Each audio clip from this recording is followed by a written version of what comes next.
Ons is in Spreuke hoofstuk 8, ons gaan kyk na die eerste 5 verse. En ek lees so. Roep die wysheid nie, en verhef die verstandigheid nie haar stem nie. Op die top van die hoogtes, langs die weg, op die kruispad van die paaie staan sy. Aan die kant van die poorte by die uitgang van die stad. By die ingang van die deure roep sy hardop. Ek roep na julle manne, en my stem is tot die mensekinders. Leer tog skranderheid verstaan, eenvoudiges en dwaase. Leer verstandigheid verstaan. Net so ver in die teks vandag, kom ons buig die hoofde. Here, ons dankie vir die woord, ons dankie vir die waarheid, ons dankie dat die woord genoegsaam is, Here. En Here, ons gebed is dat het weer eens in die oggend genoegsaam sal wees. Here, U weet dat hierdie wêreld afvallig is en dat hierdie wêreld ons indoktrineer met sy afvalligheid. En Here, ons het al so gewoond geraak aan dit wat die wêreld ons leer reg en verkeerd is. Dat U woord vir ons soos 'n gruwel begin lyk. En Here, ek bid vanoggend veral vir die mans in hierdie gemeente, dat hulle sal ag gee op die woord.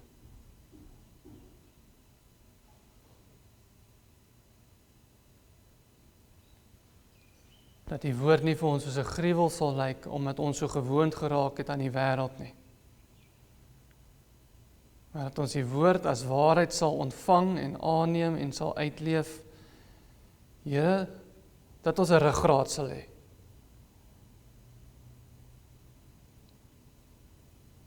En Here, my gebed is vir die vrouens om hulle mans hierin te ondersteun.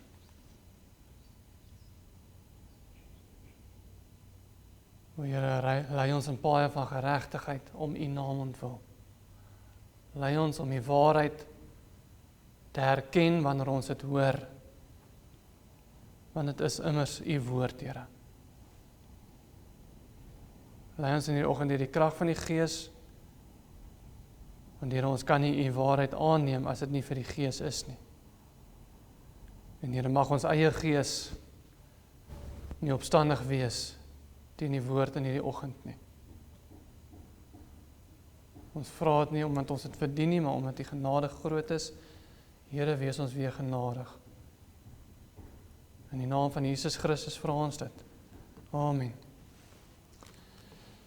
Ons het laas gesien hoe Salomo ons weer eens waarsku teen die tugtelose vrou, waar hy onder andere vir ons uitwys deur om gebruik te maak van 'n verhaal hoe haar strategie werk en wat se taktieke sy gebruik om mans te verlei. Onder andere sy gebruik vleiende woorde, sy gebruik selfs die geloof as 'n lokaas en sy trek soos 'n hoer aan en so meer. En dit is selde dat jy iemand sien egbreek pleeg met 'n vrou wat bloot net op 'n praktiese vlak lyk soos die vrou wat Paulus aan Timoteus beskryf. Hy sê in 1 Timoteus 2 vers 9 tot 11, so ook moet die vroue hulle versier met behoorlike kleding, gepaard met beskeidenheid en ingetoonheid, nie met vlegsels of goud of parels of kosbare klere nie, maar soos dit vroue betaam wat die godsvrug bely met goeie werke, en die vrou moet haar in stilte laat leer in alle onderdanigheid. Dit is selde dat die vrouens sien wat egbreek pleeg, wat behoorlike klere dra, gepaard met beskeidenheid, ingetoonheid, wat nie probeer uitstaan met hulle haarstyl en juwele en so meer nie. En wat bereid is om haar in stilte te laat leer in alle onderdanigheid. Sulke vrouens pleeg nie egbreek nie. Jy sien nie sulke vrouens in egbreek betrokke raak nie. Die gevaar is die uitspattige vrouens, met uitspattige klere, wat nie in stilte en onderdanigheid haar wil laat leer nie,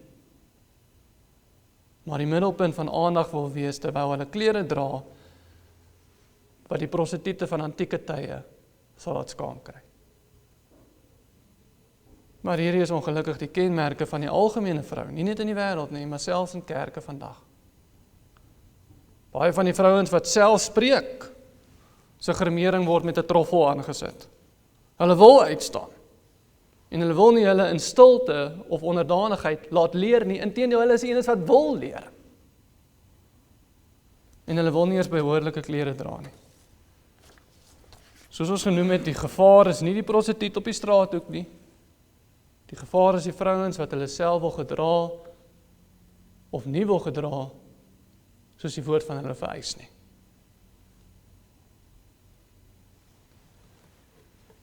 Maar daardie vrouens is ook net 'n gevaar vir die mans wat nie ag gee op die woord van die Here nie. Salomo vermaan ons 7 keer en op 7 verskillende maniere om ag te gee op die gebooie van die Here, sodat, soos hy sê in vers 5, hulle jou kan bewaar vir die vreemde vrou, vir die ontugtige wat met haar woorde vlei. Wat se gebooie? Al sy gebooie. Dieselfde man wat sy vrou sal toelaat om te preek, is ook die man wat sal egbreek pleeg. As 'n voorbeeld, ons hoef net te kyk na Greta Wit. Sy self trek soos 'n prostituut aan en was deur haar man toegelaat om te preek, terwyl sy so lyk. En hoe kan 'n mens dan verbaas wees oor wat in hulle huwelik gebeur het? Maar hulle is nie die uitsondering nie. Want dit is die geval met alle mense wat God se wet as wetties wil afskryf. Want God se gebooie kan jou nie beskerm indien jy nie daarop ag gee nie. Maar dit is jy sy wette wat jou gaan beskerm, sê Salomo. En hy sê dit 7 keer vir ons. Maar ons sien dan in vandag se teks, sowel as die hele hoofstuk 8 en 9, dat ons weer eens onderbreek word met 'n synnota as jy wil, of 'n addendum dan nou as jy wil. Aangesien hierdie lering nie met die tipiese woorde van my seun begin, soos wat ons in die vorige lesings van Salomo gesien het nie. Hoofstuk 7 byvoorbeeld het begin deur om te sê, my seun, onderhou my woorde en bewaar my gebooie by jou. En so het baie van Salomo se vorige leringe ook begin met my seun. En ons sal van hoofstuk 10 af weer sien dat seuns oor die algemeen aangespreek word, waar hoofstuk 10 begin deur om te sê, die spreuke van Salomo, 'n wyse seun, verbly die vader. En dan eers weer van hoofstuk 23 af sal ons die woorde my seun weer sien. So Salomo sy seun dan weer spesifiek aanspreek. Maar ons sien dat hierdie lering waarmee Salomo begin, wat handel oor wysheid, byna in kontras staan met die vorige hoofstuk, want die realiteit is, of jy gaan vatbaar wees vir die vreemde vrou, die vorige hoofstuk, of jy gaan vatbaar wees vir die vreemde vrou, of jy gaan 'n liefde hê vir die vrou wysheid. Dis die kontras. Want soos ons sien in verse 1 tot 3 van ons teks vandag, wysheid word weer gepersonifiseer as 'n vrou. Waar daar staan, roep die wysheid nie, en verhef die verstandigheid nie haar stem nie. Op die top van die hoogtes langs die weg, op die kruispunt van die paaie staan sy. Aan die kant van die poorte, by die uitgang van die stad, by die ingang van die deure, roep sy hardop. Met ander woorde, en weer eens, of jy gaan vatbaar wees vir die vreemde vrou, hoofstuk 7, of jy gaan 'n liefde hê vir die vrou wysheid, hoofstuk 8. En so Salomo gesê het in die vorige hoofstuk, in verse 4 en 5, sê aan die wysheid, jy is my suster, en noem die verstand jou vertroueling, sodat hulle jou kan bewaar van die vreemde vrou. Daar is die kontras. So jy sit met 2 opsies, of wysheid is jou suster, of jy is vatbaar vir die vreemde vrou. Maar nou kan 'n mens ook die vraag vra, in lig van laasweek se teks, maar is dit dan nou God se gebooie, wat ons teen die tugtelose vrou beskerm? Of is dit God se wysheid, wat ons van die vreemde vrou beskerm? Wat sien is dit nou? Omdat dit mos nou in kontras staan met die tugtelose vrou. Salomo sê dit is God se gebooie. Hier sien ons die kontras word getrek met die vrou wysheid. Wat is dit wat ons veilig hou? Is dit God se gebooie, of is dit sy wysheid? Is dit God se gebooie wat ons veilig hou, of is dit die vrou wysheid wat in kontras staan met die tugtelose vrou? Maar die realiteit is, God se gebooie is wysheid. Die gebooie van die Here kan nie geskei word van wysheid nie. Dit kan nie. En wysheid kan nie geskei word van God se gebooie nie. Want God se gebooie is noodwendig wysheid. Want God is allerwys en die Here sal nie gebooie vir ons gee in sy allerwysheid wat dwaas is nie. As God vir ons dwaase gebooie gee, dan is hy 'n dwaas. Dan het hy nie wysheid nie. Wee ons as ons dit dink. Nee, God se gebooie is noodwendig wysheid. Want God is allerwys en die Here sal nie vir ons gebooie gee wat nie wys is nie. Hy kan nie.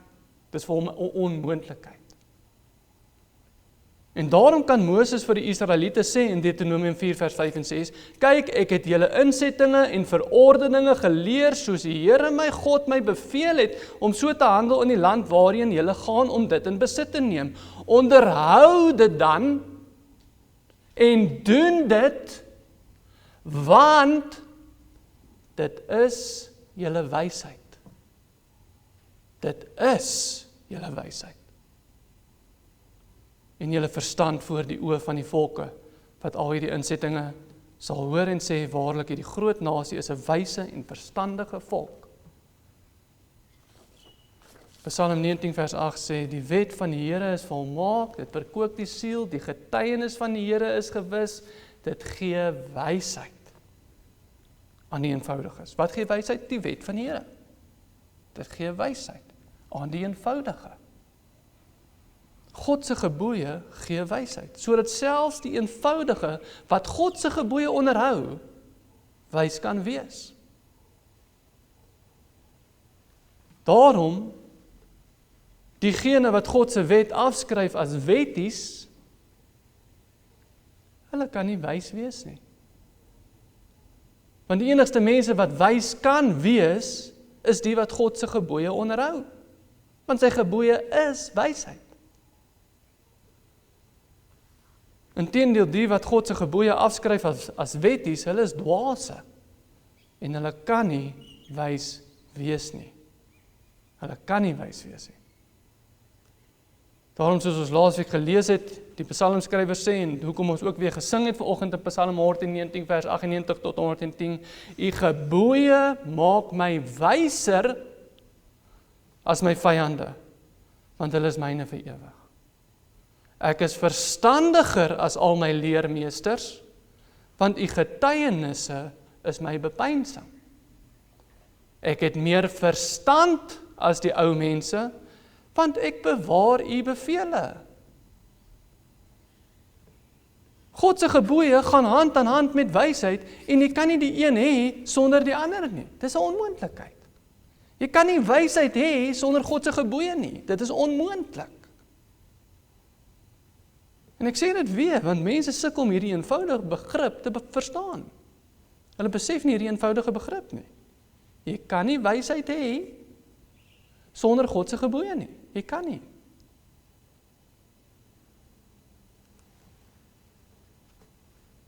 Die vrou wysheid sal jou beskerm van en staan in kontras met die tugtelose vrou, juis omdat Bybelse wysheid vasgevang word in God se gebooie.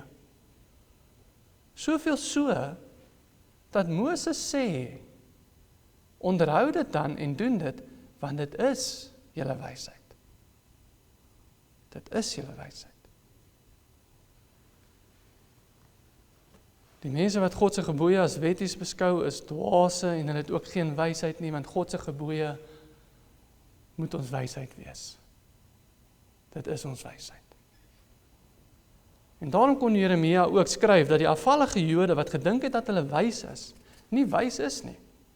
Want hulle wou nie God se woord onderhou nie.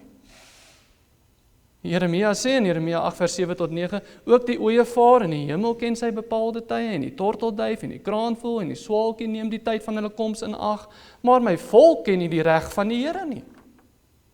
Hoe sê julle ons is wys? En die wet van die Here is by ons.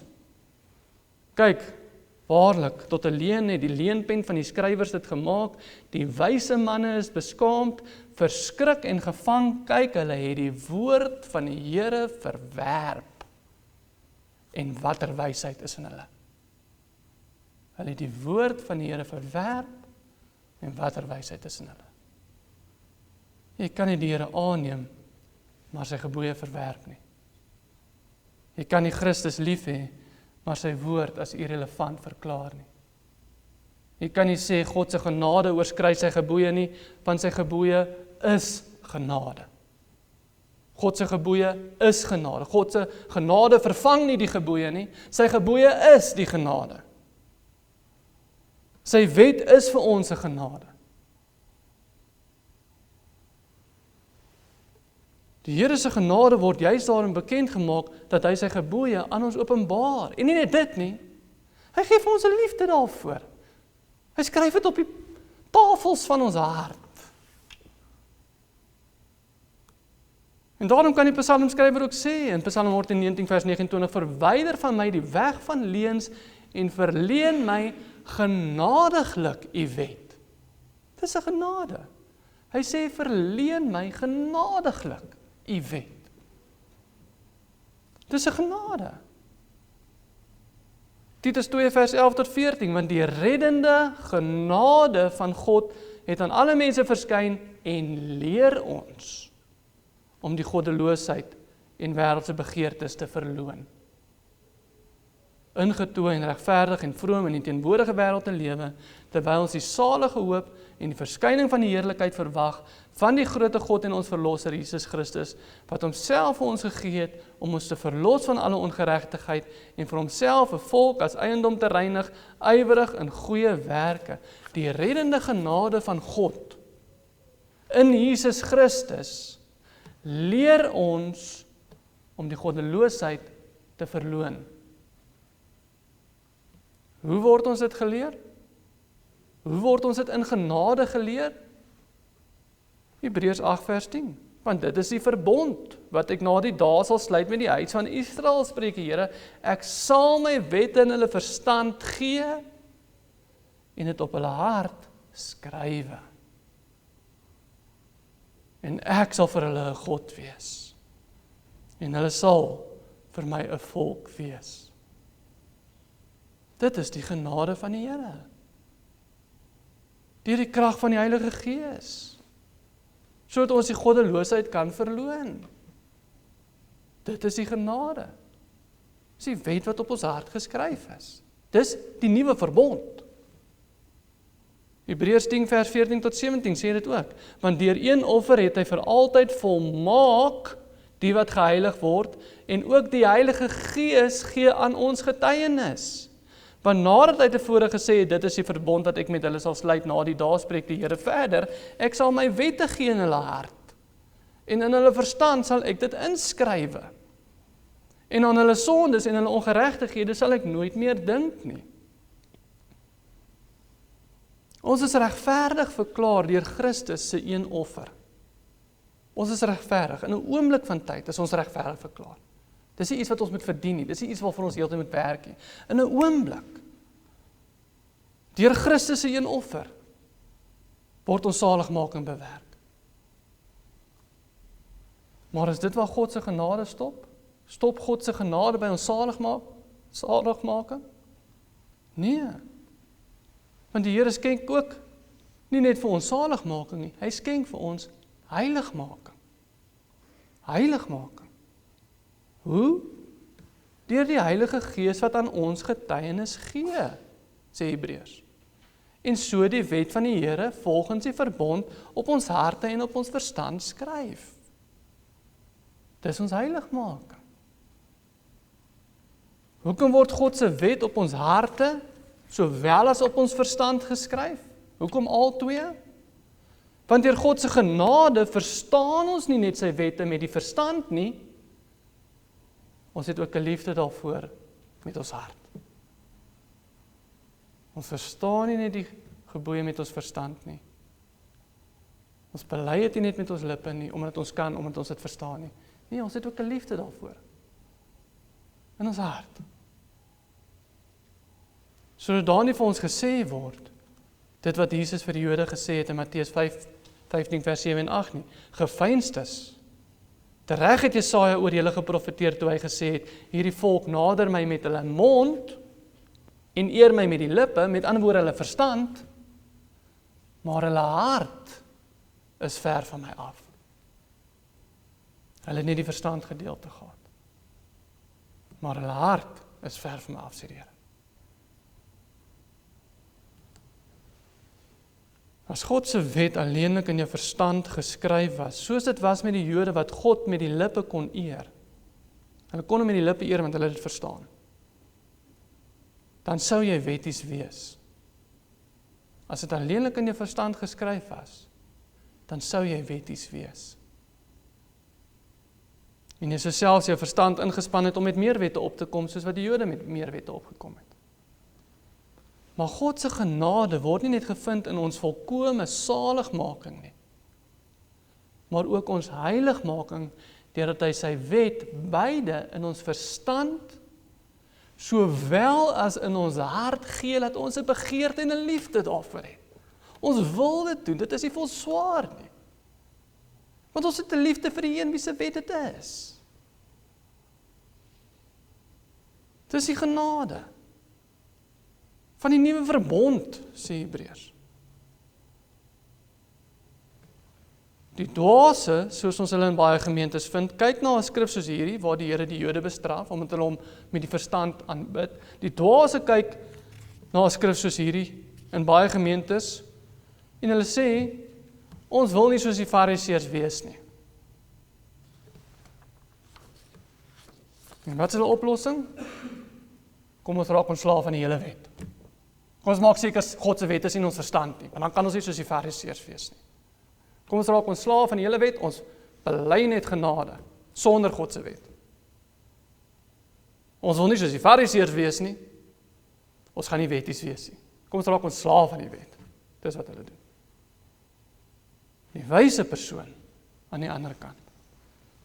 Kyk na 'n skrif soos hierdie waar die Here die Jode bestraf en pleit by die Here dat sy wet nie net in ons verstand sal wees nie, soos dit met die Jode was nie, maar dat ons ook 'n behaag daarin sal hê met ons hele hart.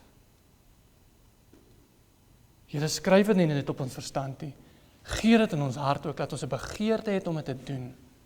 Dis ons heiligmaking. En dit is wat die psalmskrywer doen, soos ons vroeër gelees het, wanneer hy sê, verleen my genadiglik u wet. Geef my 'n begeerte daarna. Help my om dit te doen. Help my om 'n liefde te hê om dit te doen. Nou wat ons ook weer eens sal oplet in hierdie opening van ons hoofstuk, en wat ons ook al voorheen nog opgelet het, is die feit dat wysheid word nie weggesteek nie. Dit is nie verborge sodat niemand dit kan kry nie. Inteendeel, die vraag word gevra in ons eerste paar verse vandag, roep die wysheid nie? En verhef die verstandigheid nie haar stem nie? Op die top van die hoogtes langs die weg, op die kruispunt van die paaie staan sy, aan die kant van die poorte, by die uitgang van die stad, by die ingang van die deure, roep sy hart op. En die realiteit is, die vrou wysheid is baie maklik om te kry. En baie makliker om te vind as die ontuchtige vrou. Want soos ons in hoofstuk 7 in verse 8 en 9 gelees het, die ontuchtige vrou moet by haar huis gaan soek word. En sy moet gaan soek word by haar huis op 'n sekere tyd van die dag, sê die skrif, by skemer of in die aand. Terwyl ware Bybelse wysheid oral te vind is. Die vrou wysheid is oral te vind. Jy moet nie op 'n sekere tyd van die dag na haar huis toe gaan nie. Sy is oral te vind. Op die hoogtes langs die weg, kruispunt van die paaie, by die poorte, by die uitgang van die stad, by die ingang van die deure, ensovoorts en so meer. Sy is oral te vind. Die probleem met wysheid is nie dat dit moeilik is om te kry nie. Die probleem met wysheid is nie dat dit moeilik is om te kry nie, inteendeel, dit is oral. En soos ons al voorheen in 'n preek genoem het, selfs God se skepping verkondig sy wysheid aan ons. Die probleem met wysheid is nie dat dit moeilik is om te kry nie. Die probleem met wysheid is dat mense dit nie soek nie. Mense soek dit nie. En hulle soek dit nie, want hulle soek nie God se gebooie nie. En God se gebooie is wysheid, soos Moses vir ons sê. Die probleem is nie dat wysheid moeilik is om te kry nie, die probleem is mense soek 'n wysheid. Mense soek 'n wysheid wat onafhanklik staan van God se gebooie. Dis die wysheid wat hulle soek. Hulle soek 'n wysheid wat onafhanklik staan van God se gebooie. Met ander woorde, hulle soek iets wat onmoontlik is om te kry. Jy gaan dit nie kry nie. Wysheid is besonders maklik om te kry as jy begryp, soos Moses sê, dat God se gebooie is ons wysheid. Ek sê weer, wysheid is baie maklik om te kry as jy begryp wat Moses sê wanneer hy sê God se gebooie is ons wysheid. As jy dit weet, dan is dit baie maklik om God se wysheid te kry. Jy kyk net wat sy gebooie is. Maar as jy 'n wysheid soek sonder of apart van God se wet, dan soek jy nie vir iets wat moeilik is om te vind nie, jy soek vir iets wat onmoontlik is om te kry. Jy gaan dit nie kry nie. Want God se gebooie is ons wysheid. Dit is ons wysheid. Hierdie is 'n eenvoudige begrip. Dit is maklik om te verstaan. Net soos dit ook maklik is om te verstaan wanneer Jesus sê in Johannes 14 vers 21, wie my gebooie het en die bewaar, dit is hy wat my liefhet. Dit is maklik om dit te verstaan. En God se gebooie en sy woord is dieselfde ding. Want soos ons 2 verse verder lees, as iemand my liefhet, sal hy my woord bewaar. God se woord en sy gebooie word as sinonieme gebruik. Wie my gebooie het en die bewaar, dit is hy wat my liefhet. As iemand my liefhet, sal hy my woord bewaar. En daarom word Timoteus ook deur Paulus vermaan, soos ons lees in 2 Timoteus 4 vers 2 en 3, verkondig die woord. Hou aan tydig en ontydig, weerlê, bestraf, vermaan in alle lankmoedigheid en lering, want daar sal 'n tyd kom wanneer hulle die gesonde leer nie sal verdra nie, maar omdat hulle in hul gehoor gestreel wil wees, vir hulle 'n menigte leraars sal versamel volgens hulle eie begeerlikhede. Hoe word hulle ore gestreel? Deur om vir mense te sê, jy kan wys wees sonder God se gebooie. Dis hoe ore gestreel word. Ons almal kan wys wees, maar ons kan dit ook doen sonder God se gebooie.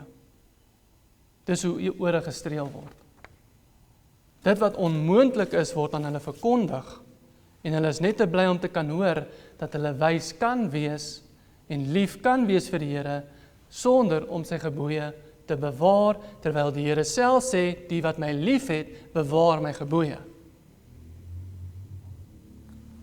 Want die realiteit is, jy klink meer soos die Jode voor hulle na Babylon toe weggevoer was, wat wel die tempeldiens behou het, hulle het ook kerk gehou, maar hulle harte was nie gehoorsaam aan God se gebooie nie. Of so Samuel sê in 1 Samuel 15 vers 22, het die Here behaag in brandoffers en slagoffers, soos in gehoorsaamheid aan die stem van die Here. Kyk, om gehoorsaam te wees is beter as slagoffer. Om te luister beter as die vet van ramme. Wees gehoorsaam aan die woord van die Here. Moenie kerk speel nie.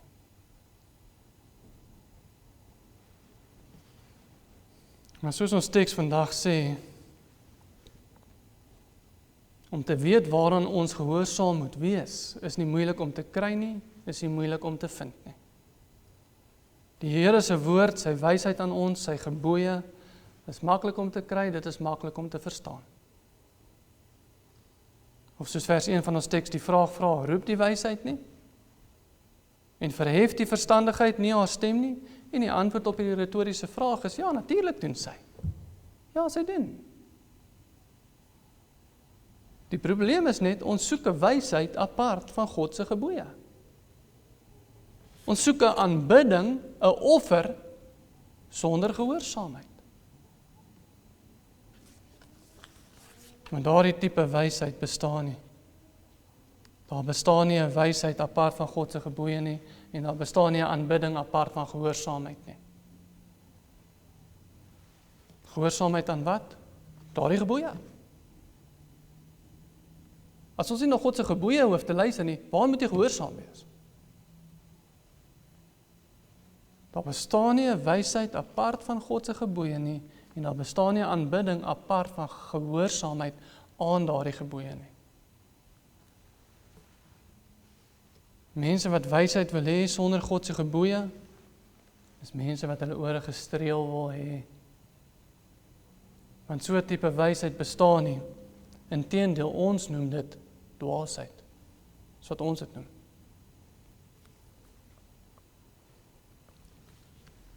En wat ons verder sal sien in ons teks, en wat ek ook klem op wil lê vandag, is die klem wat daar gelê word op die een na wie die wysheid roep. Die een na wie die wysheid roep. En hier is waar die preek dalk moeilik vir sommige mag raak. Vers 4 en 5 sê, ek roep na julle manne. Ek roep na julle manne. En my stem is tot die mens se kinders. Leer tog skranderheid verstaan, eenvoudig is en dwaase leer verstandigheid verstaan. 'n meer letterlike vertaling sal sê, vanuit die Hebreëus, tot julle manne roep ek. Wie? Die vrou wysheid. Tot julle manne roep ek, en my stem is tot die seuns van die mens. Dis wat 'n letterlike vertaling sal sê daar. En baie vertalings het ook so vertaal. Tot julle manne roep ek, en my stem is tot die seuns van die mens. Dis die manlike geslag. Ons vertaling sê mense, kinders, maar die primêre gehoor is die manne en die seuns van die mens, die manlike geslag. En dit maak eerstens sin dat dit wel die geval is, want die onderwerp van die vorige hoofstuk, waarmee hierdie hoofstuk in kontras staan, was primêr van toepassing op die manlike geslag. Wat nie moet afwyk na die vreemde vrou nie. Die mans moet eerder luister na die vrou wysheid. Ons moet ag gee op die gebooie van die Here, of altans die vrou wysheid. Maar dit maak ook tweedens sin, dat die mans die primêre gehoor is, want die mans is, en was nog altyd, die primêre leermeesters, en die primêre rentmeesters, van God se woord. Dis ons. En word primêr verantwoordelik gehou om dit te inkorporeer in ons gesinne, sowel as in die kerk, sowel as in die samelewing. Dis ons werk primêr. Eva het gesondig, maar die blaam van die sondeval kom op Adam neer. Maar sy het dan eers geëet. En dis sy wat vir 'n man gegee het. Maar die blaam van die sondeval kom op Adam neer, of soos teoloë hom noem, ons federale hoof. En daarom lees ons in 1 Korintiërs 15 vers 22, want soos hulle almal in Adam sterwe, nie in Eva nie, in Adam sterwe, so sal hulle ook almal in Christus lewend gemaak word. Hoekom Adam? Want hy is die hoof van die huis. En volgens die hiërargie van die gesin en volgens die skepping staan die man bo die vrou. Met ander woorde, jy as die man is verantwoordelik. Sorry. En wat die woord ons ook leer, buiten die feit dat jy die hoof is, jy is verantwoordelik, jy staan bo die vrou, wat die woord ons ook leer, is dat die vrouens is meer vatbaar om verlei te word. Of om valse lering te bring. En hierdie is die einste twee redes wat Paulus ook gee vir hoekom 'n vrou nie mag lering bring nie, naamlik dat die man as die leier geskape is, eerstens, en dat die vrou tweedens vatbaar is vir verleiding. En wanneer hy sê dan in 1 Timoteus 2 vers 12 tot 14, ek laat die vrou egter nie toe om onderrig te gee of oor die man te heers nie, maar sy moet haar stil hou, want Adam is eers gemaak, daarna Eva, daar is die hiërargie, en Adam is nie verlei nie, maar die vrou het haar laat verlei en het in oortreding gekom. Hoekom is een van die vereistes van ouderlingskap? Dat hy sy huis goed moet regeer en hy gelowige kinders moet hê? Want dit is sy verantwoordelikheid. Dis hoekom dit 'n vereiste is vir 'n ouderling, om sy huis goed te regeer en gelowige kinders te hê. Want dis jou verantwoordelikheid, mans. Dis my verantwoordelikheid as 'n man. Dis hoekom dit 'n vereiste is.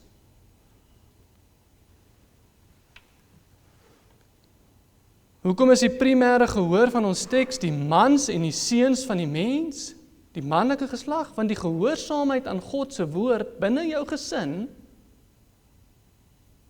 kom nie op Eva neer nie. Kom op jou en my neer. Rentmeesterskap van God se woord binne ons gesinne kom nie op Eva neer nie. Kom op jou neer. Kom op my neer. En daarom sê 1 Korintiërs 14 vers 34 en 35 ook, julle vroue moet in die gemeentes swyg. Want dit is hulle nie toegelaat om te spreek nie, maar om onderdanig te wees.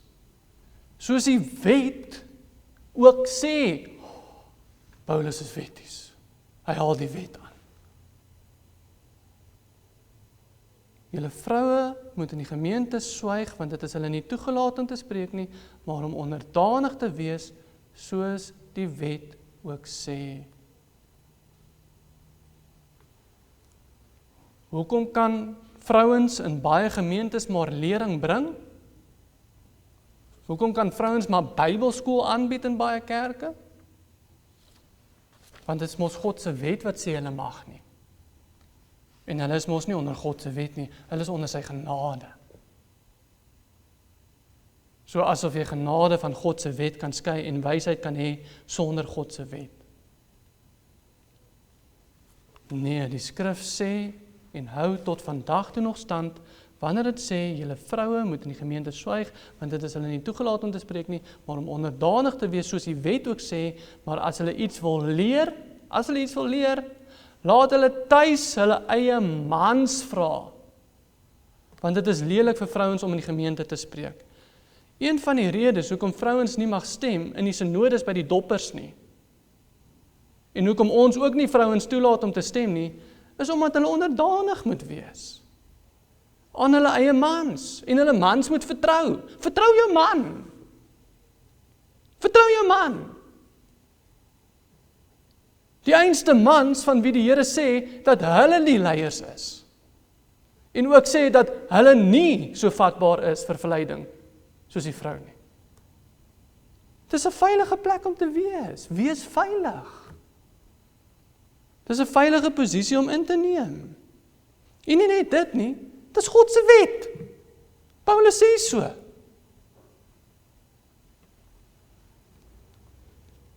Die mans in ons teks word uitgesonder om na wysheid te luister. Hierdie preek vandag is nie 'n vermaaning vir die vrouens nie, is 'n vermaaning vir die mans. En die mans word uitgesonder in ons teks om na die wysheid te luister, want hulle is die leiers. Wel, hulle behoort ten minste te wees. En hulle is ook nie so vatbaar vir valse lering nie. En die feit dat vrouens meer vatbaar is vir valse lering is ook waarskynlik een van die redes hoekom Petrus sê in 1 Petrus 3 vers 1 en 2, net so moet julle vroue aan julle eie mans onderdanig wees, sodat as sommige aan die woord ongehoorsaam is, of dan nou ongelowiges is, hulle ook deur die wandel van die vroue sonder woorde gewin kan word. Sonder woorde gewin kan word. As hulle julle reine, godvreesende wandel aanskou. Maar hoe lyk dit wanneer vrouens nie deur hulle wandel en nie sonder woorde nie, maar met woorde hulle mans tot bekering wil bring, hoe lyk dit dan? Hulle sleep hulle mans na die charismatiese kerk toe. Want hulle kan hulle nie tot bekering bring deur geen woorde nie. Deur net optrede nie. Nee, hulle moet vir hulle sê hoe dit werk. En jy gaan na my kerk toe. Hoeveel mans is nie al weggesleep na die charismate toe of ander afvallige kerke toe, omdat die vrouens hulle soontoe gesleep het met hulle woorde en hulle lering en hulle baie insig nie. Maar so verdien die mans ook om weggesleep te word na hierdie afvallige kerke toe, want hulle wil nie ag gee op die wet van die Here nie. Hulle wil nie leiers wees nie. Hulle is moffies, man. Hulle wil nie ag gee wanneer die woord van hulle sê, ek roep na julle manne. Hulle wil nie op ag gee nie. Ek roep na julle manne, en my stem is tot die seuns van die mens, leer tog die skranderheid verstaan, eenvoudiges en dwaase, leer verstandigheid verstaan. Wie? Die manne. Leer dit verstaan, sodat jou vrou huis toe kan gaan en vir jou vra, maar hoe werk hierdie lering? Daar is 'n verantwoordelikheid op die mans om mans te wees. Daar is 'n verantwoordelikheid op die seuns om mans te word onder die toesig van hulle paas. Daar is 'n verantwoordelikheid op die mans om die wet van die Here te ken, onder andere sodat jy dit vir jou vrou by die huis kan leer as hy by die kerk dit nie verstaan het nie. Jy het die verantwoordelikheid om te weet wat God se gebooie sê. Sodat jou vrou jou kan vra. Dis iets wat Adam nie gedoen het nie. Dis hoekom Eva daai vrug geëet het. Hy het nie sy werk gedoen nie.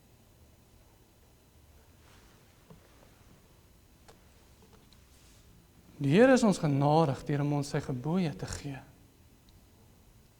Die wysheid roep hard na ons.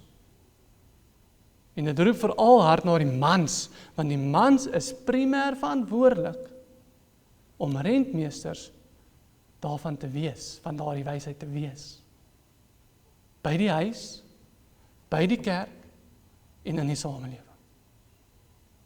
Die wysheid roep hard na ons as mans, want ons is primêr verantwoordelik om goeie rentmeesters daarvan te wees.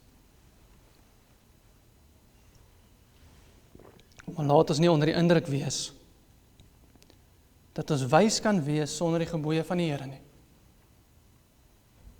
En laat ons nie onder die indruk wees dat ons as mans nie 'n verantwoordelikheid het nie, want ons het. Sorry. Dis hoe die lewe werk. Dis hoe God se gebooie werk. Laat ons nie onder die indruk wees dat ons as mans nie 'n verantwoordelikheid het nie, want ons het. In vandag se tyd is mans so lief om vir hulle vrouens te sê, of van hulle vrouens te sê, ja, maar sy is haar eie mens. Mans hou mos al van om dit te sê. Ag, maar sy is haar eie mens. En wat hulle bedoel is, sy moet maar haar eie besluite maak, sy moet haar eie keuses maak, sy moet maar aangaan op haar eie, sy is haar eie mens. Nee, jy moet haar lei. Jy moet haar leer. Jy is die man. Sy is nie maar haar eie mens, sy is jou onderdaan. Jy is haar hoof. En jy beter haar goed lei. Of God se oordeel sal op jou wees. Jy beter haar goed lei. En jy beter mooi na haar kyk. En jy beter haar lief hê.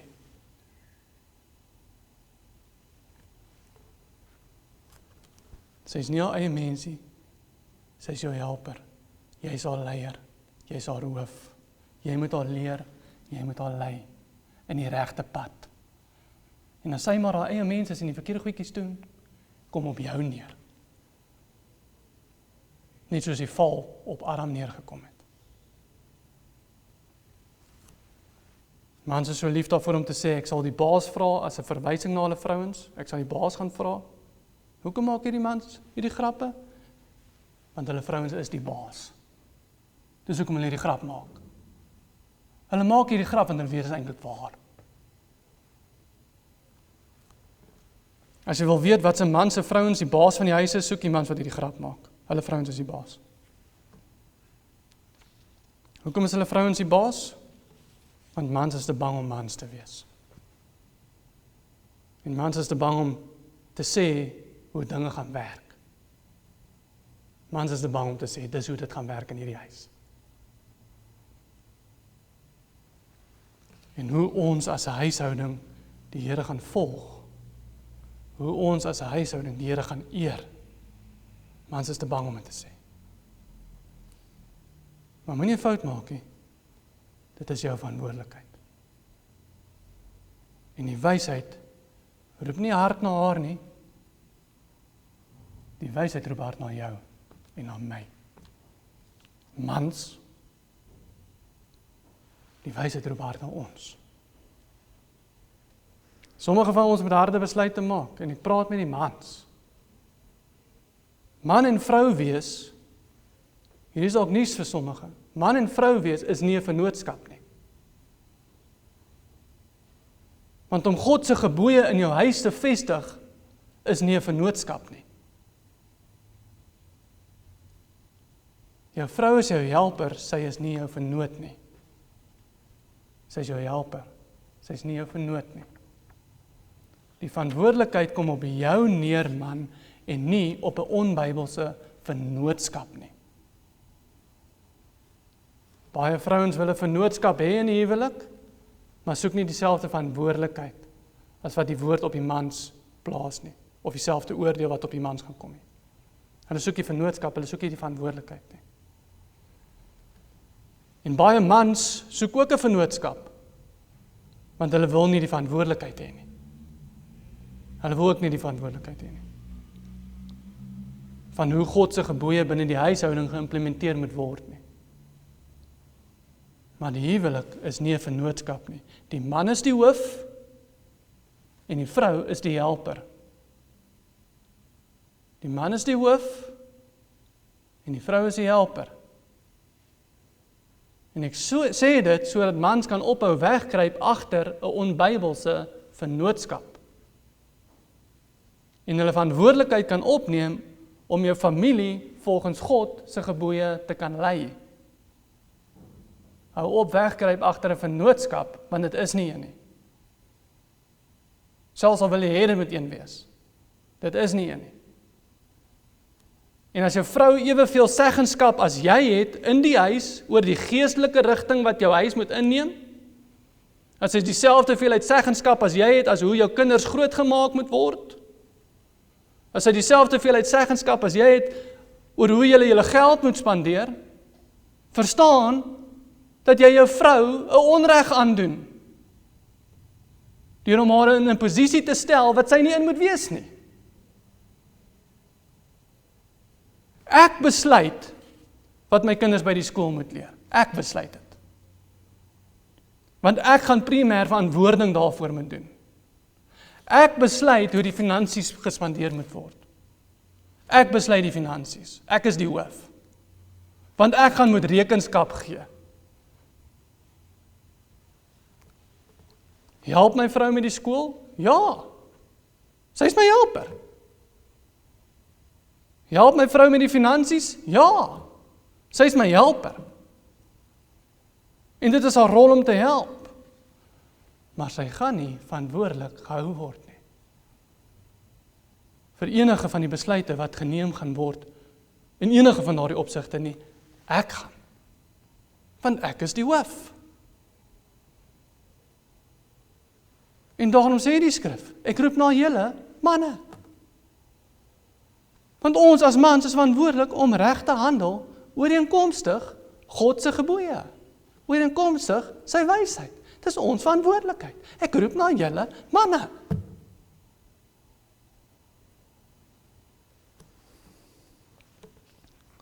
Hoe weet jy, onder andere, eenvoudige toets nie 100% akkuraat nie, maar hoe kan jy min of meer weet of jy in 'n Bybelse huwelik is en of jy in 'n vennootskap is? Hier is hoe dit klink as jou huwelik 'n vennootskap is. 'n Onbybelse vennootskap is. Ek sal die huis betaal, jy kan die kos betaal. Dis hoe dit klink. Jy kan jou kar betaal, ek sal my kar betaal. Dis hoe 'n vennootskap klink. Jy is in 'n vennootskap. Julle staan dalk 10% van julle salarisse af om saam aan 'n pensioen te bou, maar self dit was besluit onder die vennootskap.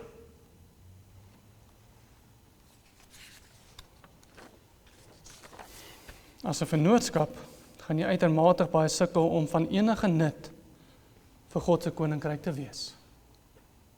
Hoekom? Want 'n vennootskap is onbybels. Jy gaan nie van veel nut vir God se koninkryk wees in 'n vennootskap nie, want 'n vennootskap is onbybels. Onder 'n vennootskap gaan jou vrou jou altyd keer om risiko's te neem wat wel geneem moet word. Sy gaan jou altyd keer om moeilike besluite te neem wat wel geneem moet word. Want vrouens is by nature meer versigtig. Sommige mans moet in die bediening ingaan. Ek glo baie meer mans is geroep vir die bediening. Maar die vennootskap wil nie daai risiko vat nie. Ons is nou veilig, ons het 'n goeie huis, ons het 'n goeie werk, kom ons hou dit net so. Die vennootskap sê nee. Sommige mans moet hulle kinders se skool herëvalueer. Maar die vennootskap sê is veiliger soos wat dit nou is. Sommige mans moet dalk dinge begin verkoop om skuld af te betaal. Want die vennootskap sê hierdie is eintlik my kar en daar is jou kar.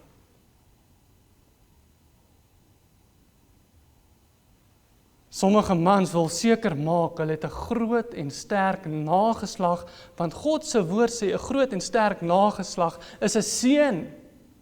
Daar is die aarde vermeerder, sê die eerste gebod. Sommige mans wil seker maak hulle het 'n groot en sterk nageslag, maar die vennootskap het besluit.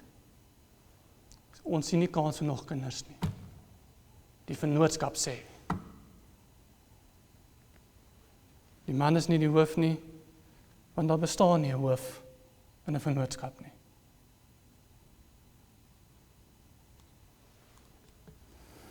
Die gebooie van die Here kan nie geskei word van God se wysheid nie. En ons hele lewe moet gerig word volgens God se gebooie, volgens sy wysheid. En roep die wysheid nie. Verhef die verstandigheid nie haar stem nie. Op die top van die hoogtes langs die weg, op die kruispunt van die paaie staan sy. Aan die kant van die poorte, by die uitgang van die stad, by die ingang van die deure roep sy hardop. Ek roep na julle manne. Ek roep na julle. Seuns van die mens. Hierdie is 'n vermaaning vir die mans van die gemeente, om mans te wees, om ruggraat te hê. Mag die Here ons dit gun om ag te gee op sy gebooie, want ons is die enes, of jy nou daarvan hou of nie, ons is die enes wat verantwoordelik gaan wees. Ons is die enes wat verantwoordelik gaan wees, en verantwoordelik gehou gaan word. Nie ons vrouens nie. En nie een of ander onbybelse vennootskap nie. Dis ek en jy. En mag die vrouens God se ontwerp vir die huwelik genoeg vertrou. Ek sê weer, mag die vrouens God se ontwerp vir die huwelik genoeg vertrou om die vennootskap op te gee. Vertrou God se ontwerp. Gee die vennootskap op. Mag die vrouens God se ontwerp vir die huwelik genoeg vertrou om die vennootskap op te gee en eerder jou man se helper te wees, sodat die mans kan luister wanneer die wysheid na hulle roep.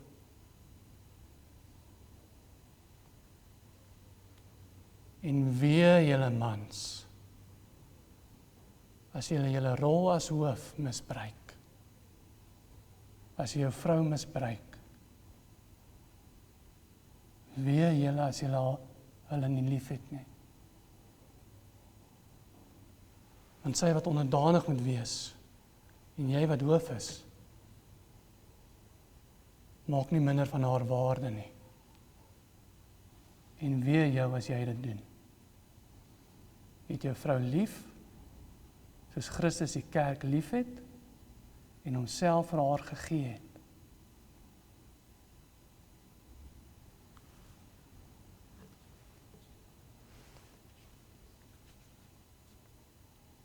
En mag die Here ons genadig wees hierin. Mag ons ag gee op sy woord, want dit is sy woord. Amen. Kom ons sluit die oë. Here, hoe teenstrydig is die woord nie met die wêreld nie. Die wêreld leer ons konstant, inteendeel ons is al geïndoktrineer om te glo dat ons in 'n vennootskap tree wanneer ons trou. Dis nie wat die woord sê nie, Here. En mag die mans in hierdie gemeente, ons elkeen, nie meer skuil agter 'n vennootskap nie, maar eienaarskap neem van dit wat wel ons verantwoordelikheid is. En Here, mag ons daai verantwoordelikheid opneem in 'n vrees vir U. Mag ons U vrees as mans. Mag ons U vrees meer as ons vrouens. Want Here, U weet dat mans so gereeld hulle vrouens meer vrees as U. Mag dit die geval wees in hierdie gemeente, Here. Mag ons U meer vrees as ons vrouens. Mag ons U gebooie onderhou. Mag ons verantwoordelikheid neem maar voor in ons huise. Mag ons sê, dis hoe dinge werk, want dis wat U woord sê. En mag ons vasstaan op U woord, ongeag die reaksie wat mag plaasvind of nie mag plaasvind nie. Mag gun dit ons, o Heer, in die genade, om ten minste net mans te wees, wat vasstaan op die woord, en die woord onderhou. Wat doen wat reg is, ongeag of die onbybelse vennootskap saamstem of nie. Laat ons doen wat reg is. En Here, wees ons vrouens genadig. Dat hulle sal leer hoe 'n helper lyk. Dat die mans nie die hoof sal raak nie, maar dat die vrouens nie die helpers sal wees nie, maar goeie helpers. Wat hulle mans in alles ondersteun.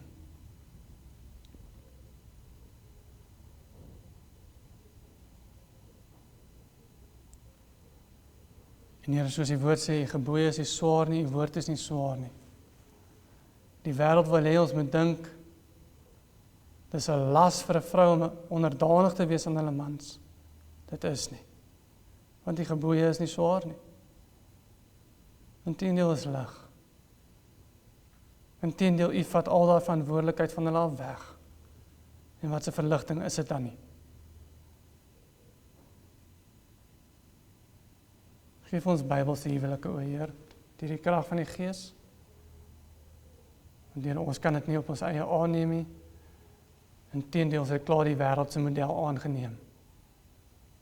Maar Here, deur die getuienis van die Gees mag die heiligmaking in ons harte bewerk, sodat ons sal terugkom na U ontwerp, sal doen wat reg is in U oë. En Here, laat die mans op hierdie manier ook hulle vrouens lief hê, deur om hulle te lei op die regte pad. Ons vra nie omdat ons het verdien nie, maar omdat U genade groot is. Here, wees ons genadig. In die naam bo alle name vra ons dit, Jesus Christus. Amen.